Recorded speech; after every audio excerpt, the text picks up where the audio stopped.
Now, as far as substance abuse disorder, and let's say going to rehab, praise God, you're going to rehab. All right, what I can advise you about going to rehab is definitely try to make the most out of it. Okay, when I got there, the first 4 days, I was practically a zombie because they over medicated me with like anti-anxiety and anti depression medications, which I really didn't need. I didn't go in using those things. When I got there, they asked me if I was anxious. Well, duh, I should have known. I was like, yes, but I mean, now looking back, it should be obvious. Of course, I'm anxious. I'm in a place far from home with people I don't know for a reason I'm unsure of. I wasn't sure of at the time. Like, could I like stay away from these substances? So the thing is, they take minimal amounts of medication as you can. Okay. So yeah, eventually I put my foot down. I said, I'm not taking any more meds. And one of them was Suboxone. I said, no, I don't want to take any more Suboxone. And the thing is, I was addicted to Kratom. Kratom is actually a natural plant that's sold in head shops. Okay, it mimics like it's an opioid, right? But an opiate, so it mimics like Vicodin and Percocet. So it helped me kick that addiction. But it's a monster on its own.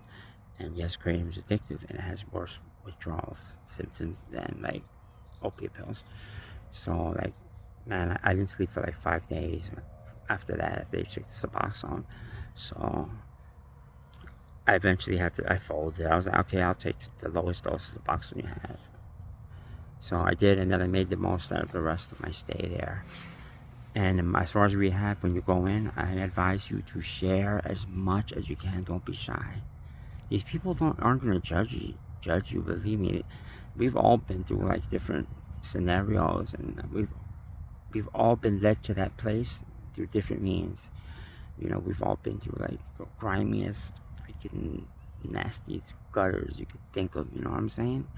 So nobody's judging each other there when it comes to like rehab, NA meetings, AA meetings. They will accept you with open arms. So I advise you to share as much as you can and listen as much as you can, take notes. Whenever someone's speaking and you have a thought, write it down, and then speak about it. Okay? At the first time, I'll tell you, like before I went to rehab, I was absolutely full blown addicted to the crystal meth. I was using every day. So I didn't know what to expect. You know what I'm saying? I had no joy in my heart. I had no sense of life purpose. But by the time I left there, I had my life purpose and I had joy back finally. The only thing I didn't do was play the game of chess with this addiction, and I played checkers instead.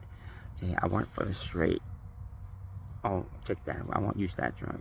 But the thing is, you have to like preemptively strike. You gotta realize that temptations will come. Idle time will come. Heartbreak will come. Depressions, sad days are gonna come. Job losses are gonna come. Car breaking down is gonna come. Everything's gonna come. Everything's gonna. The devil's gonna throw like a kitchen sink at you, trying to get you to relapse. So you gotta preemptively strike. I should have preoccupied my time because idle time is my biggest enemy when I'm bored.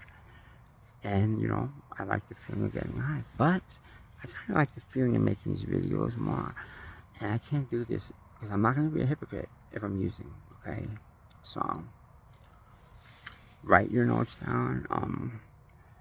You can have a book. By the time I got out of there, I had my life purpose and my joy back. Yeah, I should have kept it, but I'm getting it back again. I am. I'm telling you, like, that was the first time in my life so many people called me wise, funny, outgoing. I made people happy when I was around them, and that's what my life purpose is. I know it is. Right now I'm speaking to you about like subjects that are like kind of like they're gloomy. So I have kind of a gloomy aura about me right now, but I'm not like this all the time.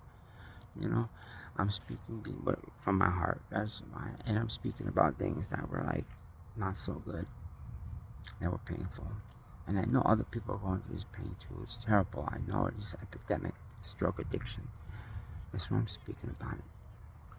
So get the most that you can out of rehab. Listen, speak, definitely speak, and write down, and learn about yourself.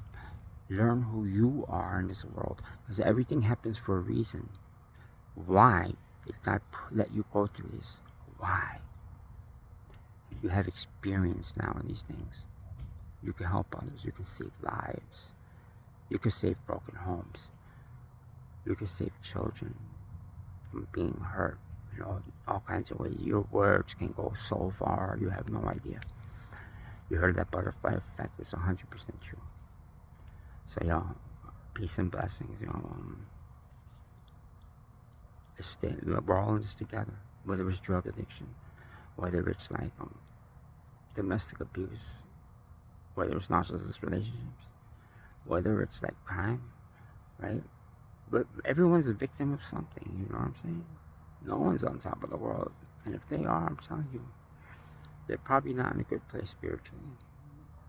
Because the devil provides for his own, but our Father provides for his own. Alright, children of God, y'all, peace and blessings.